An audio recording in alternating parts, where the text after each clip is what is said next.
then you can just do whatever afterwards. Exactly. No. What is up, everybody? Welcome to the Eddie Live Show, episode number 216. I'm here with Pizza Bear Chris Foste. How's it going, brother? guys? Hey, what's up? Nice to meet you in person, man. I've been watching your stuff. It feels like you've been around longer, but I just saw that you just did your 1 year, right? 1 year anniversary, 1 year and a bit. I've been in Taiwan for 2 years now, Okay. and we just had our 1 year at the shop. So Beautiful. yay, we made it 1 year. That's quite a feat, man, because a lot of places don't, a lot of places don't.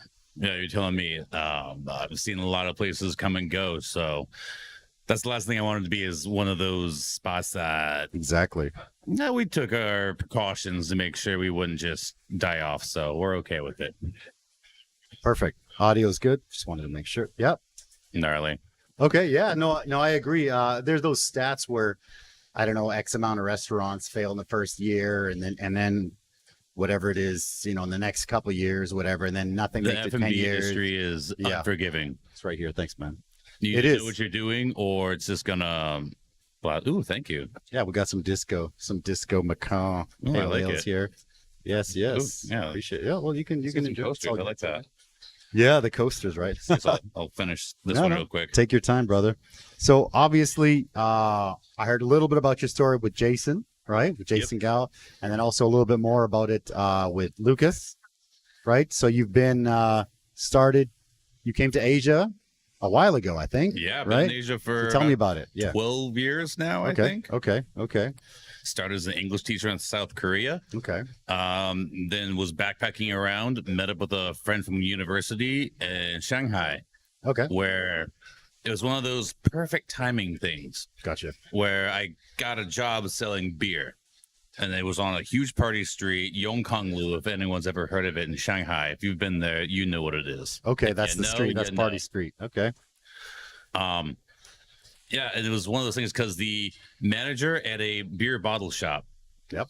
was just fired for getting too drunk on the job and giving beer away to all of his friends. That happens sometimes, man. Yeah. It happens to some people who just don't have the discipline, Agree. So if I had come there a week before, the manager would still have his job. If I was there a week after, they may have found another person. So Okay. So it's perfect it timing. literally was just the perfect timing, the right place, the right time to show up. Okay. And in Shanghai, he was like, "Oh, we'll give you a salary and a visa. Does that work for you?" What? I was just backpacking through Asia as an ex-English teacher, and you're going to let me sell beer in Shanghai, basically the New York of Asia. Pretty much. Yeah. I didn't know any Chinese. I didn't know anything about Okay. any Chinese culture. So you didn't need any Chinese. You're like, hey, this guy looks like he can sell some beer. Let's go. Yeah. So Beautiful. that's what I did. I jumped in, and I jumped in head first. I tried to embrace the culture. I Yeah. learned the language, Yeah. and it wasn't something that I was just like, "Oh, well, let's just see what happens." Okay. Kind of like that, but I was ready to take on the challenge. I engorged myself in learning Chinese. Did you go to classes or did you do like the language exchange, or what did you do for it? What was your? I did a tutor. So Okay. I had a tutor that would teach me for 2 hours every day before I went to work, about 4 times a week. So Monday to Thursday, I had a class from 10 a.m. to noon. Okay. And Wow. then my work started at 2. And then since it was selling beer, I usually would go from 2 p.m. to 2 a.m. Okay. and then just start the day and just keep on repeating and going over. Wow. Okay. Damn. Nice. That's a busy schedule. Yeah. Yeah. Well, that was one of the things, like my thought process was when I first got to China, Yeah. was that if I'm going to be here for a year, cool, that's fun.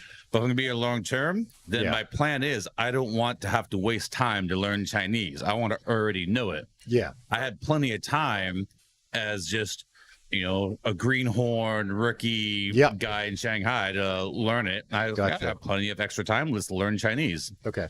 And it worked out for me later on because then I got a lot more higher up jobs, a lot more higher positions. You get more because, respect, right? Too. Yeah. well, because I could do things that not other foreigners could do. Okay. Other people come in and be like, yeah, I could sell beer. It's like, okay, can you sell beer to Chinese people? Yeah. Have Exactly. you tried to sell beer to a Shanghainese IE before and been successful? I have not. Yeah. It's not easy. I'm sure. Yeah. Yeah. So there, obviously, Shanghai Chinese is going to sound different than Taipei Chinese, right? Does it sound very different? I know that Beijing is like crazy. Like whenever I hear that, it's like, wow. It's like kind of blows. Yeah, it kind of blows my mind a little bit. But what about Shanghai compared to Taipei?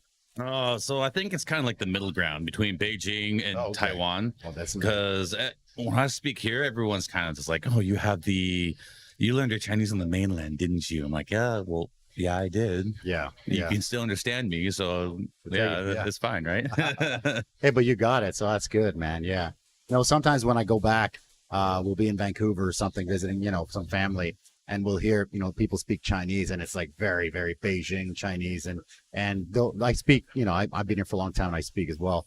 But when it's very like Beijing, I have to really be like, what are they saying? Like it actually frustrates me that I can't understand it as well as I should. Yeah. Like, and you watch the Chinese on a movie, and it's like really Beijing Chinese. What is that? I can't get that. So it's crazy. Yeah. Yeah. I mean, in China, since it's such a big country, massive. Yeah. As big as USA, as Canada and whatnot. Yeah. Every province, more or less every city, kind of has its own dialect almost. Gotcha. So I mean, Shanghai had Shanghainese, and then there was Shanghai dialect after that. And so I was like, I don't need to bother learning that. I just literally need to learn the basic Putonghua, the Guoyu. That was about it. Yeah, for sure. Well, even English, man. I mean, there's I have like some Singaporean customers, and then I hear the Singaporean English, and it's just like, wow, it's very different. But people say that everyone speaks with that accent there. So yeah, it's kind of a cool thing, accents and stuff. Yeah. Yeah. No, that's all the things that I experience, traveling the world, being in other places that aren't where you grew up. Yeah, for sure. Where they speak your native tongue. Exactly. Yeah. So my family is Mexican, right? So there's my daughter. My family's Mexican. So I was raised speaking Spanish, and then, obviously learning English at school. Ooh, claro que sí. Yeah. Claro que sí. Yeah. It's definitely rusty, obviously, living here for 20 years. But yeah, we go back, and it's nice, and I'm trying to keep it with my daughter, but it's tough. It's tough. But yeah, I think I would like to know, Korea, you started in Korea, right? No. Hello. Want to come and say hi or what? Hi. Hi. My daughter. I'm Chris. Hi, you can say hi to Chris. Nice to meet you too. Okay. We're going to have some pizza. Are you hungry? Okay? I brought a lot of pizza. Nice. See that bag right there? We're going to have some pizza. We're going to have pizza in a little bit here. Yes. Beautiful. It's a warming bag. It's not like an actual bag of pizza. Grocery bag. Giving the people like, what is that? A bag of pizza? Just walk out with a bag of pizza like Beautiful. But so you said you started in Korea. Yeah. Right. So how long were you in Korea? I was in Korea for 2.5 years. Okay. And how did Korea, your move from Korea compared to China? Did you learn the Korean and all that, or did you just figure I'm going to be here, I'm just going to party or whatever? Well, I was learning Korean. Okay. I was doing my thing because I really enjoyed Korean. Okay. I think that was probably the biggest jump for me was the USA to Korea because I had just graduated. Okay. I was working in a pizza shop at the time. Beautiful. In the USA, so I have some experience making pizza. Nice. But it was like everyone was just shocked at me, like how I could just leave home and just leave the country completely and just go to a place for a year to teach where no one speaks the language. I love it. I like adventure. I enjoy doing things that are a challenge. So I was like, oh, that's fine. That's okay. Like I'm taking myself out of my comfort zone. Yep. Which I think that's a huge part of how I've been successful at business is you have to take yourself out of your comfort zone and then just learn how to get good outside of your comfort zone. Learn how to be comfortable when you're not there. Exactly. And then, boom. That's beautiful, man. Because when I talk to a lot of entrepreneurs here on the podcast, it's a really similar situation where, you have to be comfortable in an uncomfortable position. Yeah. Right? Like, for me too as well. Same thing. I came here, 20 years ago, whatever. People thought, what are you doing? Because I was a very quiet person. I was not the adventurous, guy. I just thought, I'm going to try it out for a year and I'm going to see what happens. Came out here. People were nice. I think money was pretty decent. I thought cost of living was good. It was a great place, man. I thought it was good. And I didn't plan on staying for so long, but I thought, after 1 year, 1 years and a half, I think, I thought I'm going to learn the language. I want to be here. I want to stay here for a while and see what happens. And it ended up being this. Yeah. I mean, that's the thing. I mean, it was like, it's just a year. It'll be fine. And same thing with me. Now, 12 years later, I've been to 3 countries, Beautiful. depending on who you're talking to. Yeah. No, beautiful. Yeah. And then, well, cheers. Cheers, brother. Hey, I'm Cheers, so thank you so for glad having me out here. This is awesome. Dude, I Cheers, appreciate it. guys. Yeah. Cheers, guys. Yeah. So Korea to China, and then from China to Taiwan. What was the motivation for you to get from China to Taiwan? My pregnant wife. Okay, so your wife is Taiwanese. My wife is Taiwanese. Okay, she was in China. So that was the tricky part. Was that Gotcha. my wife and I were dating for quite a long time, about 3 years, and then like got pregnant. However, we got pregnant during COVID when the entire world was locked down. So Oh man. she could Okay. get here, but then I couldn't get here. Shoot. Okay. So that was an entire process in itself. Okay. But we got very, very lucky because at the time we found out that you can do online weddings through the USA. What? Okay. Yeah. That's crazy, but it's So kind of there cool. is a single county in the state of Utah. Utah. Utah, of all the Mormon places I in the love world it. that you can go, I love it. Okay.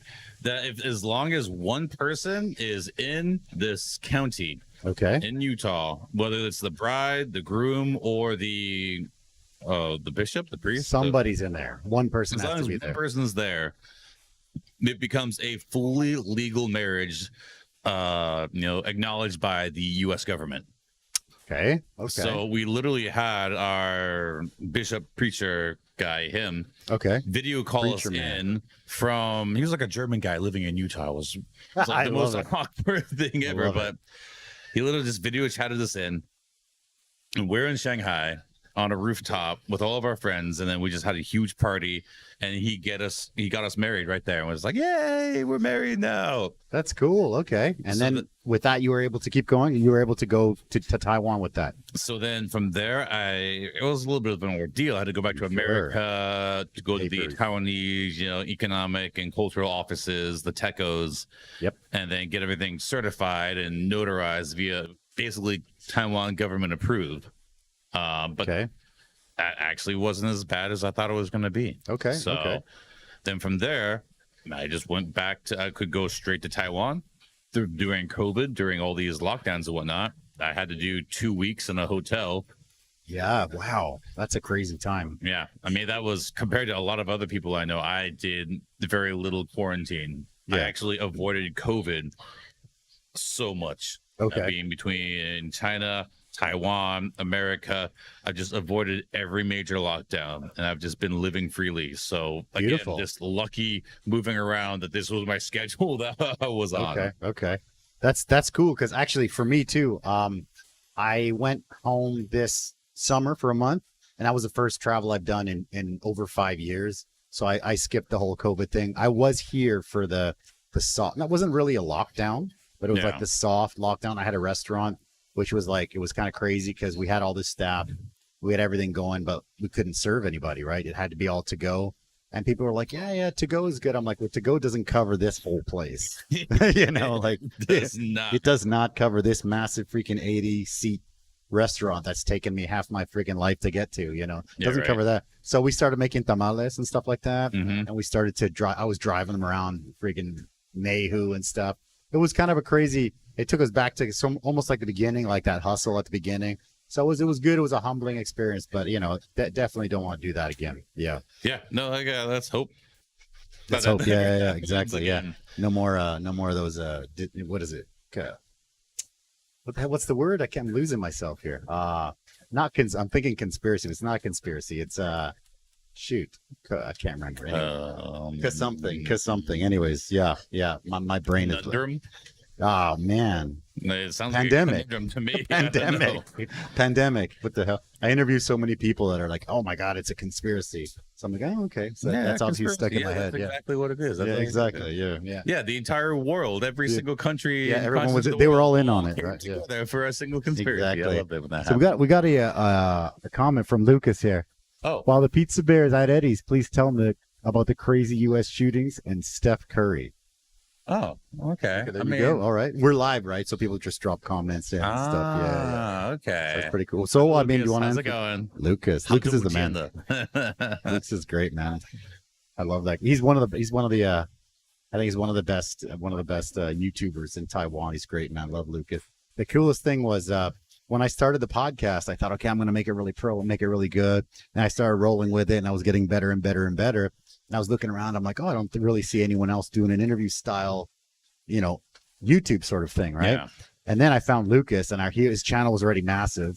And then he's obviously really good at it. So yeah, it was really cool I hit him up, and I'm like, oh, this guy's going to blow me off. But he's like, yeah, let's do an interview. And he came over, and since then he's been really cool. Yeah, no, he's a super nice great guy. Like I loved it. Like you sit down, you got the interview out, did everything, and then his editing and the guy has a vision of what he wants to do. Yeah, I mean, I've done a lot of video editing, more for a hobby than for a work or whatnot.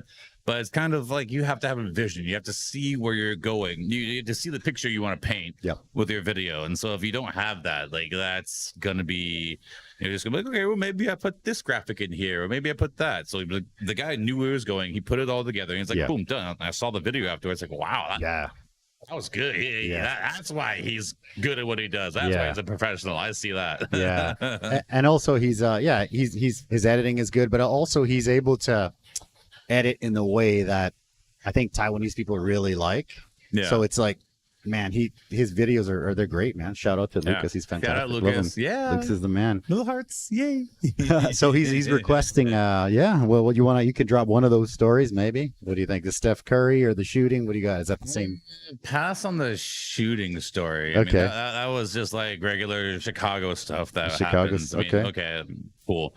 The Steph Curry bodyguard story. So it's actually funny because that was one of the stories I told Lucas. That was just like one of many stories. And then when he posted this video, he's like, Curry's ex-bodyguard moves from China to Taiwan. I'm like, that clickbaity title. Clickbaity titles, man. I love it. It's amazing. And you get comments in the section and be like, it's a good thing that we now have a U.S. bodyguard in Taiwan to teach the Taiwanese people how to do this stuff. And my wife's just looking at all the comments and she's like, yeah, I love it. This is amazing. These people did not watch the video at all, did they? It's awesome. It's so good. But basically it was like in China I would find these like random like whiteface jobs. Yeah, I got it. I know that. I've been here for 20 years, so I know about that stuff. You know, so it was just a whiteface job. They needed someone who could go to Taiwan visa-free. Okay. I'm American. So America, that was fine. So then I just jumped in. I was like, okay. Well, I had a friend who was working part-time again, another whiteface job for a security company. He's like, hey, I got this guy who needs to go to Taiwan. He's a bodyguard for Steph Curry. Do you want to go? It's gonna be 3 days. Yeah, sure, let's do it. I'm like, I got 3 days of time. Well, I got nothing but time, baby. Yeah, so then I came to Taiwan, bodyguard for Steph Curry. I hate bodyguarding. It is such a boring job. Have you done that before? Or no. Okay, yeah, there you go. I'm just a big guy. Just big. Like that's it. That guy looks big. I am a very affable guy. I'm friendly. I'm nice. Yeah, exactly. I'm not a bodyguard. I'm 0% bodyguard material. Gotcha. So I just can look intimidating with my beard and whatnot. So yeah, I went there, and then again, I was a terrible bodyguard. I was bored. I'm like, man, why do I gotta sit in this hotel room and wait for this guy to leave? He's like, well, because this is what we're paying you to do. I'm like, I'm bored, whatever, okay. So I was sitting in the hotel room waiting for Steph Curry to do stuff and whatnot. Just driving around with his security detail and whatnot. The funny thing about that though was that everyone at the time, in the USA, because the entire security detail, his PR team, his entire team was here in Taiwan following me. He like entire I didn't even know he came here. Wow. Okay. He did an entire tour of like Asia. He went to Beijing, Shanghai, Guangzhou, and then Taiwan. Okay. For Under Armour, doing like a Under Armour exhibition game, like a Harlem Globetrotter. Oh, stuff. Beautiful. Okay. So then his entire his personal security team and his entire PR team started calling me Duck Dynasty. Because it was a popular show. I remember it. Yeah. A popular show back in the USA then. It was a bunch of like Louisiana millionaires who made money off of making duck calls and like their life of living in Louisiana. And they all had just ridiculously long beards and wore cut-off shirts, which I wear nothing but cut-off shirts when I'm not working. Perfect. Yeah. Can't do it when you're working. Yeah. No, my shoulder hair would get into the food. I can't do that. Great. I got you. Yeah. So yeah, and I'm just really bad at being a bodyguard. I found it very boring, and I'm glad I did it. I'm glad I came to Taiwan and met Steph Curry and all that stuff again. But at the same time, just a job. I made money, and that was it. Were you a basketball fan? Are you a basketball fan? Huge Steph Curry? basketball Okay. fan. Makes sense. So I knew him. I knew everything about it. I'm from not Chicago, but like Chicago area in Illinois. So I grew up with Michael Jordan, Chicago Bulls, watching the Bulls, Beautiful. watching all that his dynasty. Like that was my jam back in the day. So growing up with Chicago Bears and the Chicago Bulls were my teams, and still to this day, as painful as it is, the masochism lives well in me as I am a diehard fan of both teams. Okay. The Bears was that Walter Payton? No, that was Walter Payton. That was back in the day, Payton. right? Back in the day before I was like conscious of what sports was and whatnot. The only reason I knew about Walter Payton was because there was this old I think it was a Nintendo game where if you would pick, I guess, the Bears with Payton on it, he would run about 10 times faster than anyone else. So, I mean, you could just receive the ball with Peyton and just kind of like... For good reason, because he must have been good. He has lots of records, lots of stats. He must. He was a phenomenal player for the Chicago Bears. Okay. Basically kept us relevant for majority of the 80s. Gotcha. So if it wasn't for him, we wouldn't have made it to the Super Bowl. That makes sense. And then Jordan, of course, everybody knows Jordan. I actually had a girl I was dating in college was a big big Jordan fan and stuff like that, and of course Scottie Pippen and all those guys, right? And so when we still had the Vancouver Grizzlies, which was that's Dayton, right? I took her from Vancouver Island, where I went to college. We took a ferry to Vancouver, and we watched the Houston Rockets and the Vancouver Grizzlies. And the Rockets had Olajuwon, Pippen, and Barkley. Ooh. And obviously they smashed, right? Yeah. And so my girl watched that game, though. Of course, yeah. I defeat my team, but I get to watch these players. Exactly. And it was funny because we're in Vancouver, and my girl is this. How can I say it? She's just this girl would, when she was getting ready for going out to a party or something, she had a shelf in the bathroom. And she would just have a bottle of whiskey, just bottle, and she would just swig from the bottle. This girl was crazy, man. I mean, more power to you, man. Yeah, it was a good time for sure. But basically, so by the time we got there, we were drinking and stuff, and she was screaming, "Yeah, fucking pussies," and screaming at Vancouver sucks, right? And we were surrounded by, we're in Vancouver, right? And all the people were looking at us and shut the fuck up. And I'm like, hey. They're not going to kick your ass. They're going to kick my ass. These 20 dudes that are staring at us. It's like, it was crazy. I had to keep her quiet, but it was pretty rough, man. Yeah. But of course, Vancouver lost. Yeah. Olajuwon, Pippen, and Barkley. I mean, forget about it. Yeah, it's a tough lineup to go against. So. For sure. Yeah. I mean, I can see you picture you just trying to play defense too, like box out. Hey, girl, sit back. No, this is your fight. You're not making slam dunks, dude. You're missing layups right now. Just be quiet. Exactly, man. Exactly. I love it. So yeah, I also was a big basketball guy.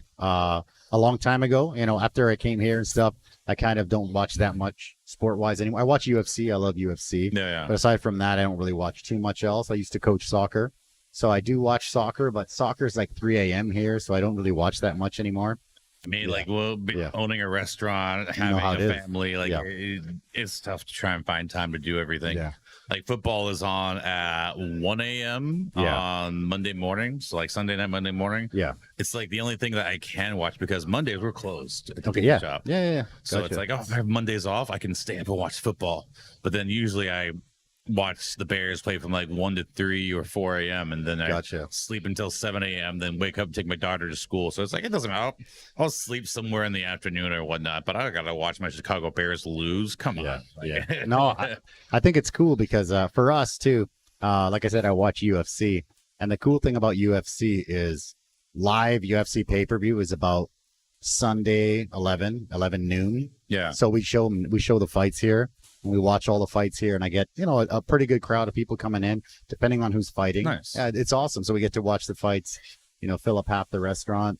The crazy thing is when it's like half UFC guys and then half like post-church brunch crowd, and the UFC guys are like, and I'm just like, hey. So I know there's a few guys that go crazy. So when it gets to the point of craziness, and I know it's going to be like, I need to make sure that this guy is taking it easy. I'll put my arm around this guy, be like, hey, how's it going, man? And he'll be like, I'll totally distract him. He's like, because Bruce Buffer will be like, it's time. And then he's just like, yeah. And I'm just like, how's it going, man? How's your kids? And he's like, what? Yeah, no, it's good. And I totally have to get him out of the zone, or else he'll like, it's crazy though. It's funny. He's a good guy. Good guy though. I mean, that was the same thing when I was working in Shanghai, though. Yeah. Like, you have to monitor the situation, right? You have to watch. You get to know your regulars, get to know your customers. Sure. You got to see. You have to spot the situation, spot the problems, spot the issues before they're going to happen. Yeah. And I was like, hey, this guy just ordered 6 shots. Yeah. He gave 3 of them away and then took 3 of them himself. Maybe gonna keep an eye on this is going to be an issue later on. So yeah. But yeah, though, these are just things that you learn from experience, being a bartender, being a restaurateur, just working in F&B. Like, okay, it's nice. I love that you're spending money here, but you're about to get really drunk. So we're going to have to go ahead and babysit you, put some training wheels on this bad boy. Do you guys open late? Do you have to deal with a lot of that here? Do you open really late or no? Where the shop is at in Xindian, there's not exactly a huge late night club crowd out there. Okay. And that was kind of the reason why I wanted to jump into more food, because when I worked in Shanghai, I was all beer. I was craft beer. Gotcha. We're either working in bars that featured craft beer or towards my end of my Shanghai tenure, I was doing distribution for Stone Brewing and Brewdog. Oh, those two are great breweries. Yeah. That was I love that job. So until COVID hit, and that was kind of like no one wanted to buy any craft beer. They just wanted to buy like the cheap 10 RMB bottle of Qingdao. That's tough. Yeah. So that was. Oh, we moved up past that. But yeah, though, just all the craft beer scene in China, jumping on that train, that's basically what brought me out here. Boxing Cat, right? Like there's a bunch, right? Like Jing A, right? Like there's a few that I've heard about even from here, from China. The Boxing Cat people, like I hung out with them, like the head brewer, one of the other partners there. They were some of my good friends and whatnot. Okay, beautiful. So I'm very like the Shanghai community was super awesome. Like I loved my time in Shanghai. There were some difficulties living in China, as there is. Sure. But like the entire community out there, like everyone was out there to help support the restaurants. Like even the customers, like it was so. No one really complained about any sort of bad service or whatnot. Like, it's just an off night. We know these guys; they're fine. Okay. So like if something happened, like everyone was out there to support you, protect you, whatnot. So like I've never seen an F&B. No one-star reviews out in China. I guess there's no. The one-stars came from more like the local people and whatnot. Okay, gotcha. Who didn't really understand much and everything. But like the expat, the foreigner crowd out there. Well, everyone's fighting for their own job. Everyone's trying to, get their own cut. No one else is going to try and take you down unless you're in the same industry. Then we're going to chop you off with the knees. Okay, yeah, sure. Yeah, that makes sense. Okay, beautiful. So from China to Xindian, right? Yeah. So what was as your wife from Xindian? What was the idea about Xindian? So my wife's family is based in Xindian. Gotcha. Okay. So that was there, and then we actually bought a house apartment thing out there. Nice. So my wife and I, when we're still dating, I guess like a strong relationship at the time, like 3 years in or something. She got a house in Xindian, apartment condo thing. So nice. We live there now. Fantastic. And we just wanted to open up a shop that was convenient for us. Again, minimal cost. If you're just starting this was my first restaurant. This was my first time being a chef. So I get it. I didn't want to have to drive 20, 30, 40 minutes back and forth to the shop, especially as our house was also our storage facility at the time. So I know the feeling. Still is a little bit, but sometimes still too. Yeah. So it was like you go out there like, I forgot something. And like it's the difference between like 10 minutes or 40 minutes, and then back and forth, and that's 20 to 80 minutes. It was just way easier. Yeah. And Xindian, like we got very lucky where COVID actually did us right in opening up our pizza shop. because there was someone who That's it right there, right? While we're talking. Yeah. Oh, yeah. there it That's is. There she There's is. Pizza Bear Looking Cafe. good. Looking good. Yeah. Oh yeah. So tell us a little bit about that. Yeah. You said you got So- lucky with it. Yeah, there was someone who just kind of was trying to get out of the business. Like they say, oh, COVID is hurting us. Taipei is expanding. We're out of this city life. We just want to get rid of it. So they're basically handing the Ding around, contract yeah. over to us for them. And we looked at the contract numbers and everything. We're like, wait, these are your numbers? Yeah. This is what you're paying? Okay. We'll go ahead and sign here. Yeah, That's good. We won't do no need to negotiate. We're fine. Yeah, We're yeah. fine with these. Beautiful. Yeah. And they had the kitchen and stuff set up, right? You guys just kind of did a little minimal upgrades. No, Or it was already done. It was gritty. Okay. Gritty, Yeah. gritty to say the least. That's quite common. So Yeah. the story behind the shop that we're at, I guess some sort of like KOL like 15, 16 years ago opened up a cafe there. Okay. And they installed the initial counter, initial area, initial flooring. They basically renovated everything completely. Gotcha. 5 years later, they pass it off like they're done. They finish the contract. Landlord finds this vegetarian breakfast restaurant or owners or whatnot. And that surprisingly didn't make it, right? Okay. Oh, they Yeah. lasted 9 years. Okay. Okay. Wow. There you go. Yeah, they lasted 9 years in that spot. Beautiful. And that's the thing is that when we finally got the keys for it and went in there and took a deep look at it, they hadn't cleaned that spot for 9 years. Those vegetarians. No, seriously. I've been here for a while and I've seen some grime.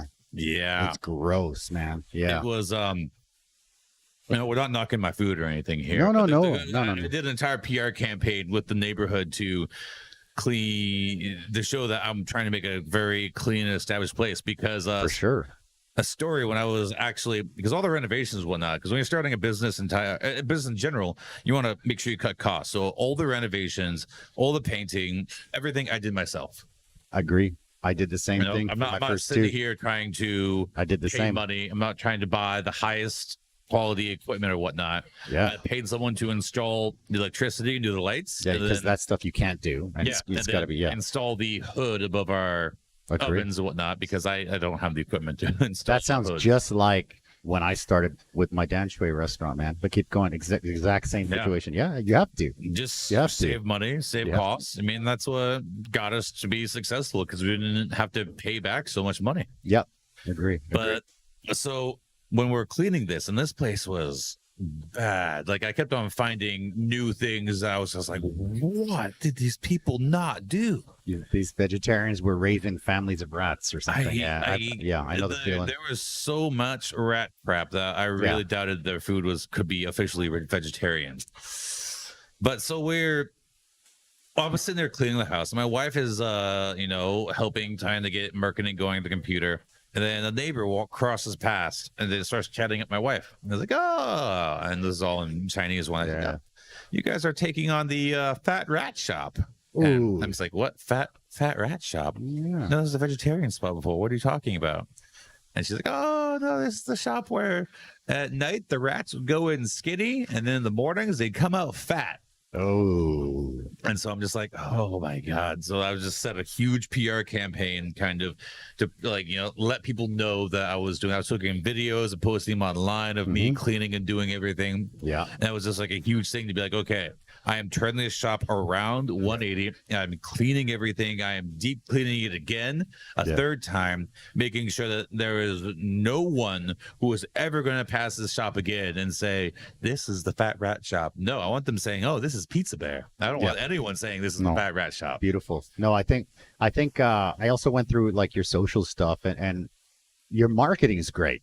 Oh, thank right? you. You said that you were doing marketing in China a lot, right? Yes. Is that where you kind of honed those skills or did you just have that? I mean, the US is always like whenever I'm looking for like new ideas, I don't really look around. I look around the US. Like I'll be like, oh, what are these guys doing in the US? There's always someone innovating something marketing wise, right? All right. So what about yourself, man?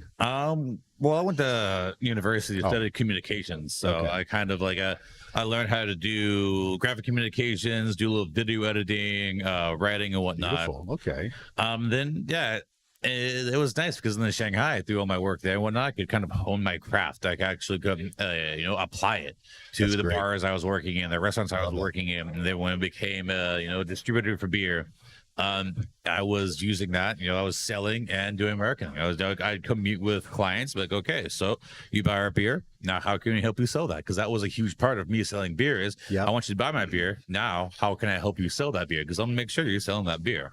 It's really important, because we learned a lot. We also started, we didn't know anything about it, and now it's been a while. And now I think fairly good at it, marketing and stuff like that. But for example, something like beer here sells well. We got the taps, and it's pretty good. People want to come here, they get the local tap, local craft on tap. Great. But we always have wine distributors come here. Yep.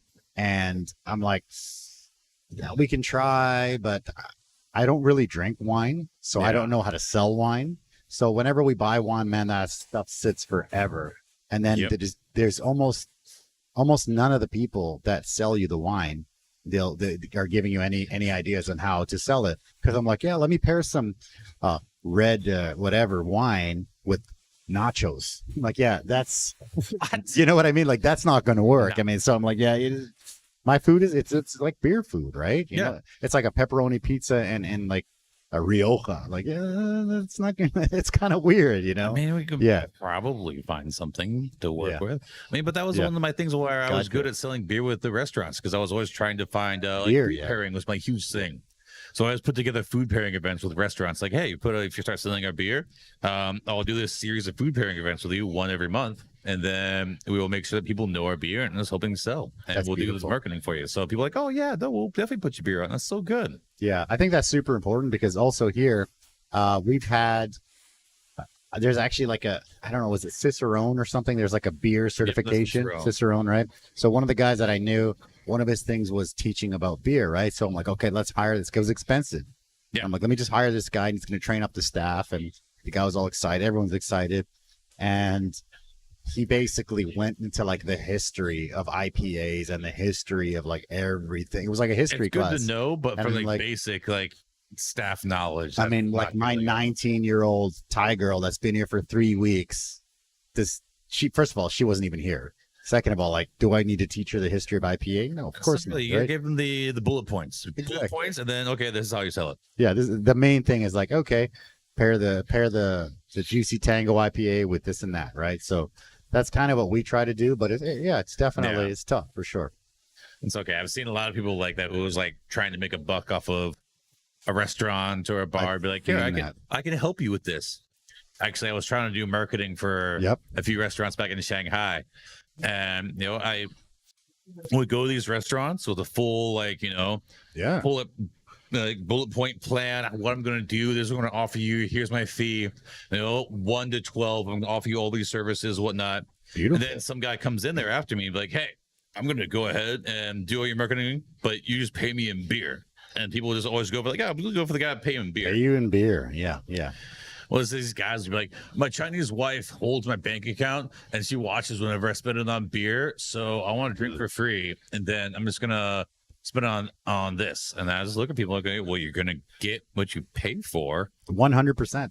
100%. And so that was always the bane of my existence was, I mean, I've got good clients here and there and whatnot, but it's like, it's not undercut by people who just didn't know any better. And I can't get mad at that. Let me go. Every client can make their own decision on what they want. Yeah. But it just seemed like all those clients that did make that decision were already hurting for money, and then they kind of just closed afterwards. So it's tough because restaurants are always. It seems like I don't know. It's that hustle, right? You're always you have a bad couple of weeks and you're like, oh shit, right? Yeah. But it seems to be like that a lot. Even you've been around for a long time. It's similar, right? I mean, that's the thing. Like, your restaurant closes for a month. Yeah. You're COVID down the hole. Yeah. Yeah, you're in the hole, right? So you moved to Xindian, you opened the restaurant with your wife, you had the baby, right? In during COVID times, but in Taiwan. Yes. Right? You have 1 or 2? 2 now. You have 2. Okay. Well, congrats. Okay. Thank you. Okay. So how I remember seeing one of your interviews, you mentioning about the children's education here. One of the reasons you came to Taiwan was kind of like, education is better compared to maybe the States or compared to China or what? Maybe you could talk a little bit, because that's always a really hot topic here, children's education in Taiwan. I mean, we're where I'm set up right now is either kept the child born in China or the child born in Taiwan. Okay. And I did do some spotlighting as a English teacher in China for a bit, just to make some side cash. Sure, of course. I've seen their education system. I've seen how it works from the inside, and I'm not completely sold on their style of education. Understand. Where I came here and like, oh well, the public education is a lot nicer, a lot cheaper, and I already know Cheaper, yeah. I already have firsthand knowledge that raising 2 children is not cheap. Yeah, for sure. Yeah. I mean, and I went to public school as a kid. My wife went to public school. Same. I got nothing wrong with that. I'm not trying to send my kids to international school where I pay $1 million a year, depending on your currency that you're using, 5 to 6 figures monthly. Yeah.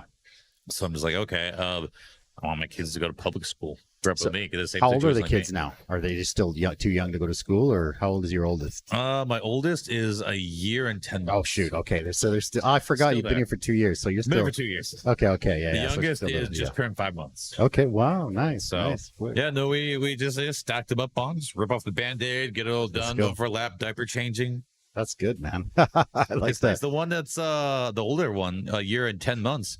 She's already like acknowledging when she has to go poop and pee, and then she's like, I just want to go poop. Like, hey, daddy, poo poo, and just goes poop. I'm like, wow, you're not even 2 years old yet, and you're potty training yourself. That's beautiful. Yeah. I love it. And that way she'll help with the second one, right? Ideally. That was the plan. No, it's not the plan, but that's kind of usually the oldest one. If it's a girl, then she seems to be like super helpful. Apparently, that I don't know. That's what I hear. I only have one. Okay. So I have one girl. She's great. I love it. She's been, pretty amazing. Yeah. I mean, I'll find out. I'll keep you posted. Keep me posted. Yeah, for sure. So tell me a little bit about the logo, man. Let's look at your logo here. The Pizza Bear. Where'd that come from? Oh, yeah. So there's a good story behind that. Let's have it. So in Shanghai, my marketing company was called The Bearded Bear, which is also my Chinese name, Hu Zixiong. Hu Zixiong. Okay. So my wife had a few interns working for her at the time, and one of them was just an amazing artist. And so we just asked that intern, like, I'm like, okay, hey, my husband needs some logos for his marketing company. Can you just like draw some for us? And she's like, okay, cool, no problem. Just drew some logos, and we looked at them like, these are brilliant. Like, this is exactly what we wanted. Drew one of these. Drew this. Drew that exact logo. Amazing. Okay. Along with some other stuff and whatnot that we had, but this is like the one that we're like, this stuck out. This is it. Wow. Beautiful. So this was because I had in China they use WeChat. So I had a WeChat channel where I may have a monthly article about a local brewery or a festival or something, kind of just like a recap, like a newsletter kind of thing. Yeah, kind of like that. So I'd use like a WeChat article, like the system to use WeChat, and people would read that, check it out, see what's going on. Okay. So that was the logo for that brand. Beautiful. And then kind of when COVID hit, everything just grinded to a halt. And then there wasn't many events. People weren't going out. People were saving money. If they could go out, they weren't doing much. So I came here and I was like, oh, I want to open a pizza shop after, a lot of dough research and everything. Yeah, and beautiful. Like, oh, well, this logo is so good. I kind of just want to keep using it. Yeah. So we just carried it over. I was like, I'm just going to use the same thing and call myself Pizza Bear. There it is, Pizza Bear. I love it. I am kind of a bear. My shoulders are very hairy. The Pizza Bear. I love it, man. So why did you go with, like, first of all, what is like the Detroit style pizza for maybe people that don't know? And then why did you decide to go with that, seeing as you're from close to Chicago, right? And there's this Chicago deep dish it's famous for, right? But you went with the Detroit style. So tell me about that. So Detroit style pizza is basically like a focaccia. Okay. So it's like a pan pizza that's kind of like the bottom's fried in a pan that's really oily. Nice. The cheese goes directly onto the bread, the dough. Okay. And you put loads of cheese on it. It's cooked in the pan, so then the cheese like crisps up on the edges. Okay. That's why it's usually a square and not a circle, because you want to maximize your crust that you get, because that's the actual crispiness. It's slightly caramelized, beautiful. sweet. I like that. Has that texture to it, that kogan. Okay. So Okay. everyone loves that. Okay. So square, crispy, cheesy edges, and then the sauce goes on top. And so the sauce Is it is thick bread or like you're saying it's kind of like a focaccia? Does that mean it's thick or? I use I use a sourdough starter for mine, so Beautiful. it gets like bubbly, airy. It's and you'll see here. I can't wait. Yeah, that's fantastic. Yeah. And then the sauce goes on top of the bread or on top of the pizza. So you bake the pizza with just the cheese and the toppings. Okay. And then you pull out the oven, and then the finishing is with the sauce and the garnish and things like that. Nice. So the sauce is generally a thicker, heavier flavor than more traditional pizza sauce. It's like a hearty, thick sauce. Well, you have a lot of cheese and a lot of bread dough to cut through. So that's kind of what I wanted to play around with the Detroit style pizza, because I can be creative. Okay. It's a base that I can put whatever I wanted. So Gotcha. the newest pizza that we launched to the shop is our beef noodle pizza. Ah, check this out. Boom. I wanted to bring that up. The beef Oh, noodle yeah. pizza. Yeah. Tell me about that. So that one was an experiment I was doing, playing around with my friends, my Taiwanese friends. I was brought over like, hey, I just tried this pizza out. Check it out. And they had it. And they were like, oh my God, this is one of the greatest things I've ever put in my mouth. Love it. Love it. Love it. Fusion, baby. Let's go. I know. Well, but that's kind of so when you say you want to bring up the Chicago style pizza, Sure. Yeah. that's just curious. really, Yeah. it takes 30 to 45 minutes to bake. It's really fun to deal with. I didn't really want to get into that. Okay. And I've seen other people doing Chicago style pizza. Is anyone doing it right here? I mean, I I haven't don't. tried okay, it. I've gotcha. seen it, but everyone's like, "Oh, you have to pre-order the day before and That's whatnot." the worst. Yeah. Yeah, and then I kind of just want people to walk into my shop and be like, "Hey, I want a pizza." Okay, cool. Well, Yeah. here's a pizza. Gotcha. Then doing all my market research, I saw everyone kind of doing Neapolitan, Italian style, or New York style, and everyone's kind of just battling through those. Yeah. I mean, it's not like I saw a great New York or fantastic Neapolitan style that made me be like, this was great. So, I mean, could I have made a pizza like that? And they challenged those guys? Maybe. But the thing is, though, is kind of like, when everyone else is zigging, I was like, okay, I'm just going to zag. I love it. Detroit style. Like, there's no Detroit style. I didn't even know Detroit was a style. That's which is amazing. I'm excited to try that, man. Yeah. So that was kind of like my thing. Like, oh, do I want to be like, the 14th or the 23rd or 55th Italian or New York style pizza in Taiwan, or do I want to be the first Detroit style? I love it. And Pioneering it. Yep. And our third month opening the shop, we already had a local Taiwanese TV station cover us about our pizza shop. So I was like, boom, done. Because it's something new. We have official evidence that we are the first Detroit style pizza shop in Taiwan. Yeah, that's perfect, man. I love that. Yeah, I actually remember there was a place close to here that had Chicago. They had regular pizzas, and then they put Chicago on the menu, and you had to wait. You have to pre-order it. It's 45 minutes or whatever, right? It's tough. So I remember one time I was like, I want to try it because I've never had the Chicago, right? So I called and I'm like, yeah, 45 minutes, whatever, let's do it. And then they're like, yeah, okay. So we'll put it in. So I'm like, I'll be there probably half an hour. So they put, they're doing it. And I get there. We're ordering our food and stuff like that. And then, we order the other dishes, and then we're waiting. And then I'm like, oh, well, is the Chicago ready? It's been about 45 minutes. And they're just like, oh, Wang Ji, we forgot to do it for you. And I'm like, I called specifically for that, right? So I was like, okay, I'm never going to come back here, because I was so pissed, because I was like so looking forward to it. But I thought, it's a mistake. 2 weeks later, I'm like, I want to try it. We got to do it. Let's do it. Again, we call them up, and same thing. Yeah. I don't know, Wang Ji, it was I'm that guy, right? And she's just like, oh yeah, I remember. Okay, he said, so let's do it. I'm like, okay. So I go. Same thing. We're ordering the food and stuff like that, and then I'm waiting. Time's getting to like that 45-minute time, and I'm like waiting, and I'm like 50 minutes. It's I'm like hi, we're still waiting for that Chicago, and Shifu left it in the oven. He forgot, and I'm like, okay, check please. Props on you for at least giving him a second chance. Yeah, because I'm a restaurant guy. You have to give more than one chance, right? I've been blasted.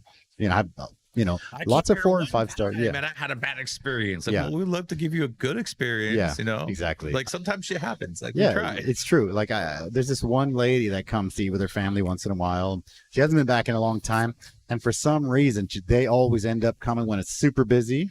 There's either no seat or they end up waiting a long time for food. And I'm like, the next time this lady comes, I'm gonna comp her something. But just bad luck, bad timing. And so I'm like, okay, let's do it again. So yeah, it is what it is. The food industry is wild. So it's a crazy one, you man. try to do everything you can to make everyone happy, but that's just the bane of existence of having a job where you literally have to make other people happy and full. How has the response been from foreigners, from Taiwanese about like, boom, this square Detroit pizza? Like, how has that been, man? Sorry for cutting you off, but No worries. I really want to get that one in there. Yeah. Empty plates. Like, Okay. every time I clean up a table, plates are empty. Everything's empty. Everything's gone. Okay. People are just like, oh, that was special. That was amazing. Okay. I would say like 98% of everyone's just like, that is what I want. That is perfect. Perfect. We have regulars that come in. We're always attracting new customers. Awesome. People are always saying, oh, I can't even tell you, I went all the way for this pizza because I saw it on a Facebook ad. So I gotta have it. Gotcha. Like, or have Facebook ads are fantastic in Taiwan, right? Yeah. They're so good. One quick pizza question here. Pineapple on pizza. Is that a yay or a nay? We got it. All right. The box right Yes. there. I love Hawaiian. I love it. I think it's Canadian, but I like we're Mexican. I like pig. I like pork, right? Yeah. So you get that ham or that bacon with some roasted pineapple on there. You got that sweet salty. It's fantastic, right? Bro, I have it. Bacon. Oh man, You really? have to have a Okay, in beautiful. there, right there. Beautiful. So I have an Italian buddy. There was a place that opened here. What the hell is it called? Pizzeria Ogi. Okay. Whatever. When it first opened, and it was like a one-shot place, it was really good. It was like thin crust Italian. It was really good. Now it's kind of like it's expanded. I wouldn't go there now. I mean, I have gone. Yeah. Anyways, that's another story. But when I went, my buddy Vito, Italian American guy, he loves it. So he's like, I'm gonna take you to this place. Okay, so we're gonna go. Let me go in there. And he's like, this place has, this Italian this and Neapolitano, blah, blah, blah. He's telling me all this stuff. We get a beer, we get a drink. Everything's good. And he's like, okay, boom, here's the list. What kind of pizza do you want? And he's just like, he's super Italian, right? And I'm like, fuck, I wonder if they have Hawaiian, Italian guy is saying this. I said it to him. Okay. I said it to the Italian guy. I'm like, I wonder if they have Hawaiian. I'm like, yeah, let's get a Hawaiian. And he just looks at me. He's like, we're not getting Hawaiian. Like, why not, man? I love Hawaiian. You got that pork, you got that salty sweetness. It's pairing. It's delicious. It's fantastic. Savory and sweet together. And he just looks at me. He's like, we are not getting Hawaiian. Like, it was funny. So the next day I went with my wife again, and I'm like, hey, you guys have Hawaiian? Yeah, let's go. And it was great. Yeah. But they try to do it like super fancy, and they like dehydrated the pineapple and did all this kind of weird stuff. So their Hawaiian wasn't great, but it was an Italian place. So it is what it is, I guess. Yeah. Some people try to get too fancy with it. I mean, People get crazy. We just get pineapple, cut it up, put it Throw it on on. pizza. It's like pineapple salsa. It's great. On a pork taco, let's go, right? Yeah. Come on, right? No, that's like you said, the Hawaiian pizza. We actually make a pizza called the Taiwan at our shop. Beautiful. Okay. So I tried to make my own version of Hakka salty pork. Okay. That's awesome. So basically we use that for a bacon at our shop. Okay. Because I cure all my own meats. That's amazing. Okay. So even our pepperoni, we finally officially switched over to the pepperoni that I've one of my cured, questions. which the thing about pepperoni is that it takes about 6 to 8 weeks to get Really? to It's just hanging there. It's just hanging there. I have a fridge that I've modified. Okay. So I got a double door beer fridge, and I basically just drilled holes in it, modified it, put in equipment to monitor the temperature and monitor the humidity inside. So it's basically a whole temperature, humidity controlled thing inside this refrigerator that I have. You could like age meat and stuff in there, I guess, then too, right? So Is that what it is? Dry cure my bacon, I dry cure my pepperoni, all in the same outfit. Beautiful. So it took me about 3 months to get my pepperoni recipe. No, of course, right. of course. I Yeah, was yeah. sitting there and be like, oh, okay, this is good. I feel like I need to add some salt. I need to do this here. I need to add some flavors. So Yeah.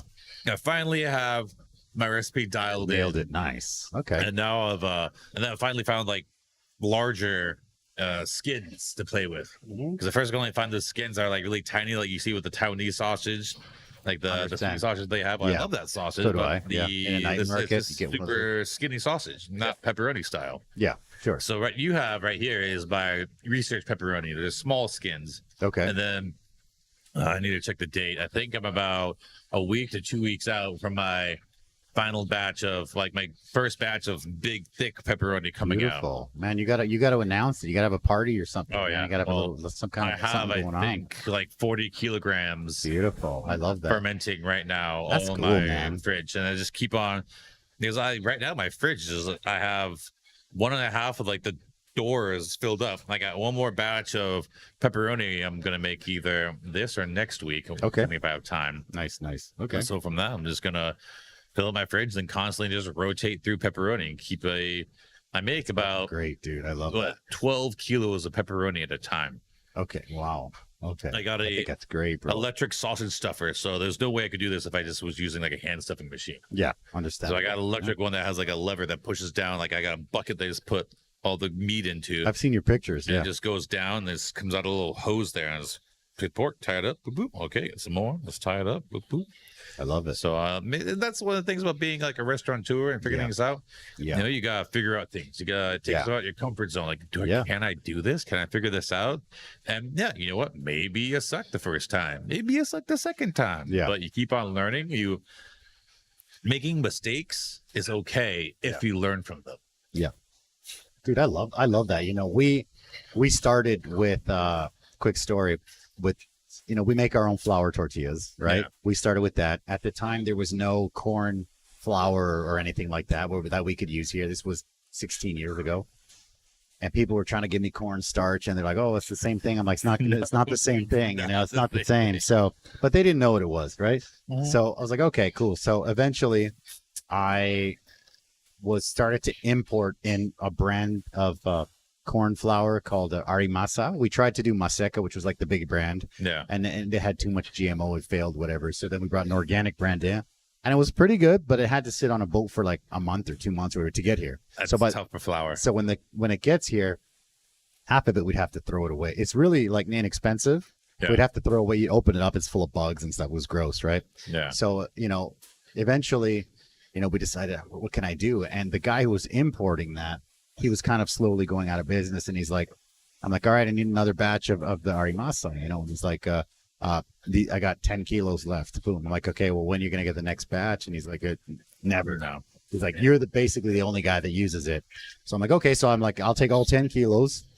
And then I just went to work on finding a locally sourced like corn. We like locally sourced dried corn. And then, you know, I called, you know, some family in Mexico, talked to my mom, you go to YouTube, you get, you know, you take the corn, you wash the corn, and you do the simmer calcium soak sort of overnight deal. Then you take the corn and you wash the corn again. You get a hand grinder and you grind it out and you salt it. And, you know, it was crazy. So again, it was a similar situation where it took me a month maybe of like every day. I'm like, okay, I got to do this freezing corn. Like you buy a shit ton of this corn and just like you're doing it. And then it's like it tastes, that calcium gave it too much of a really weird chemical flavor. And then, you know, that's way too much. And then you didn't do it and it wouldn't grind. And it was crazy. And then eventually you get to that point where you're like, oh, I think I hit it. And you salt it up and you get it. And by the time we were done the 10 kilos, I had something ready. So we were hand grinding for a month. And I mean, we could grind like a couple kilos like an hour. It was just, you know, it's like it sucked, right? But we were also looking for machines, and we're like, do we have to import a machine from Mexico? But we have imported machines from Mexico, and it sucks because when they break, Taiwanese people come in and they're like, this is the most primitive machine I've ever seen. Just buy a new one. And I'm like, this thing cost me an arm. Right. I'm like, what? So then I found a machine company that grinds. They make like, you know, like sesame paste. Yeah. And they have this sesame paste grinder, and they're like, "This will work for what you need." I'm like, I don't think it's gonna work. And they brought it in, and it worked. And it was like $100,000 or something. It was an expensive machine. And I'm like, okay, well, let me do this for a couple more weeks. if people really like it, then I'll actually buy the machine. And so we did, and we bought the machine, and the machine is great. But we're still using it now. It's been good, man. It's really cool. It's a cool story, and it's great because you're using local, like dried, like corn from this organic corn farm or whatever, and it's awesome, man. I love it. And since then, our corn tortilla sales are like through the roof. No, it's so hard to find a good corn tortilla here. Yeah, it's crazy, man. It's really crazy. So I mean, store-bought's always just going to be store-bought, but like you can actually, I mean, that's the same thing we do with our dough and all of our recipes. Want to make everything. And, you know, it's in the same vein as what you just said, the same thing with our dough at our pizza shop. Yeah. You know, is just trying to watch YouTube videos, talk to friends, read books. I was trying to learn how to make pizza because I started off from just making sourdough bread. Just I wanted to learn how to do it. Sourdough bread is like so good and so hard to find here as well. Yeah. So yeah, that's a double whammy if you got that on there, man. Yeah. Well, I mean, all my pizza dough is all sourdough. That's beautiful. And that I just kind of was playing around with dough and working on it. And again, like the dough with the pizza dough, the temperature, the climate, the humidity, like you have to monitor every single bit of that. Yeah. So I was really worried. You know, at some point I was just like, man, why don't I just hire someone to come and help me out and do this? Because I was really frustrated because my dough was getting flat, it wasn't getting fluffy, it wasn't depends getting on the humidity in the air and I was all just that kind crap. All this stuff was so difficult. I was trying to get all this information from people and process it. And again, that's when I felt very uncomfortable. Like I already had the shop. Like, am I doing this right? Can I actually do this? Like, what is going on here? And then finally, you know, I just persevered, pushed through, and I did it. And now every time I make dough, it's perfect. Yeah. There might be one or two out of a whole batch that didn't rise properly, but I mean, like, very okay with that. Like, you know, 2 to 3% of my batch is unusable, but then the rest of like the 97% is okay. Like, yeah, it's fine. I'm happy with it. I love that, man. I think we're all the restaurant people that I talk to, we're all kind of in a similar situation where we start and you want to start as cheap as possible because we started with a stand in a night market because we thought, you know what, if I go in like this thing cost me a ton of money to build. So if I did this at the beginning, I would have been out of business in like 6 months. You have to give your room to make mistakes. Room to learn. I would have been toast. Yeah, would have been toast. But let's go through. I got some pictures here for you. Ooh. Let's see what we got. I can't wait to dive into one of those, man. Tell me a little bit about that. So that was one of literally our first trial pizza when we were just opening the shop. We didn't even have a shop yet. We were just making pizza, and like we had already kind of committed to it. Okay. So you're looking at Costco salami on that pizza. My recipe for red sauce is already on there. But yeah, no, we had already found the pans, which the pans are huge. Like we got lucky because if you want to buy Detroit style pizza pans, like proper ones in the USA, I ordered 2 6-inch pans to my house in Chicago. It cost me about $90. Holy crap. Okay. I hope they last forever. It was ridiculous. And then we just found some cake pans here that were perfectly square. Like, oh, these are perfect for what I want to do. And they cost like $8. I was like, okay, this is what I can make a business on. Yeah, exactly. So beautiful. I was saving myself $45. It was $8 for a pan. You have to do that. You got to do it, man. And you got the neon lights. What it was? Yeah. So that's our slogan is eat square, get happy. Like you eat our square pizza, beautiful, you're gonna get happy. I love it. We've had so many people leave with smiles on their faces, full bellies. Like if you walk out of our pizza shop and you're happy and full, that's on you. Like I've done everything I can to make you happy. For sure. Love it. Beautiful. And that's your restaurant there. Another little picture. That looks great. I love it. No, we're super happy that we found like a corner shop that already had glass on all the sides. The windows all open. We feel really lucky about our spot. It looks great. I love the corner shop. It's down in the alley, a little bit of residential spot. You have to start there, bro. But I mean, that's the thing. Like, I like it because people, especially with Taiwanese people, they want to find that secret. They want to find that. Hey, I got this spot that's off the main road. We used to be in alleys for sure, man. That's the best. We know, like, you don't know this. I want to take you there. And we get a lot of people who just bring their friends there and be like, I want to show them this spot. I want to show them this. Yeah, the secret. I love it. So we're happy about that. It looks like you're doing some kind of cooking classes here. So we just introduced our deep fryer. So we kind of updated and relaunched our menu. So we've added oven roasted items and fried items on our menu as well. Gotta have it, yeah. Yeah. Well, there's in Xindian, we're right next to the Xindian district office, and they have a sports center there. There's Okay. actually 2 sports centers there. Nice. So, as much as I usually hate customer critiques, you need to do this, you need to do that.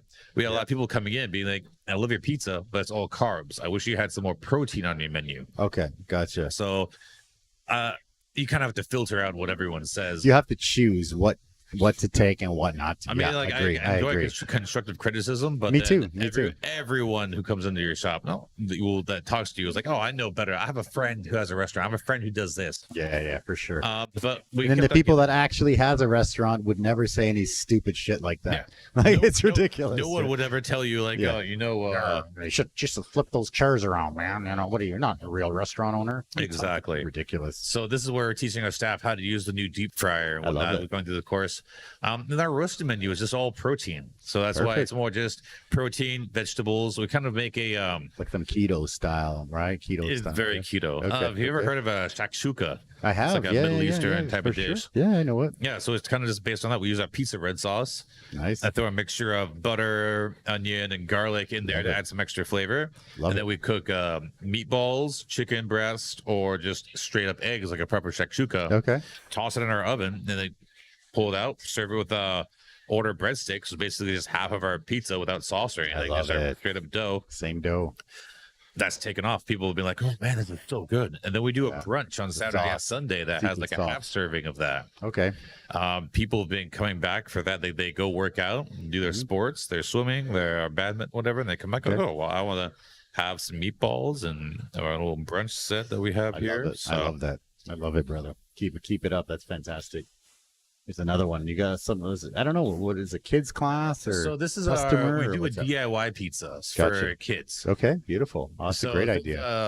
I par bake all my doughs, so they're all kind of like baked about 80% of the way. Oh, really? Okay.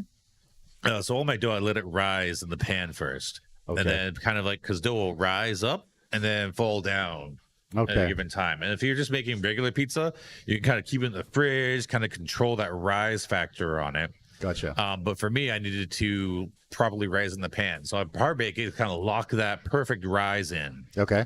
And then here, I what love you that. see Great. is the par baked dough in the pan, and then we offer kids the cheese they can put on the pizza, and then their own ingredients. Kids love making So they can stuff, just man. make stuff. They can put on their own veggies, their own meat. Yep. They can make a heart or a smiley face, And then they we get just, to eat their pie, right? Yep, and then we put it in the oven, pull it out, give them a cup of sauce because obviously sauce goes on last. Okay. And like, I want to put it in a circle. I want to put zigzags. I want to do it. I'm like, yeah, kid, this is your sauce. You can do whatever you want. That's fantastic. I So love we've that. been doing that recently. That's actually been Kids love yeah, that. I'm very sure. good. Yeah. I mean, parents are always trying to find something Yep. for kids to do.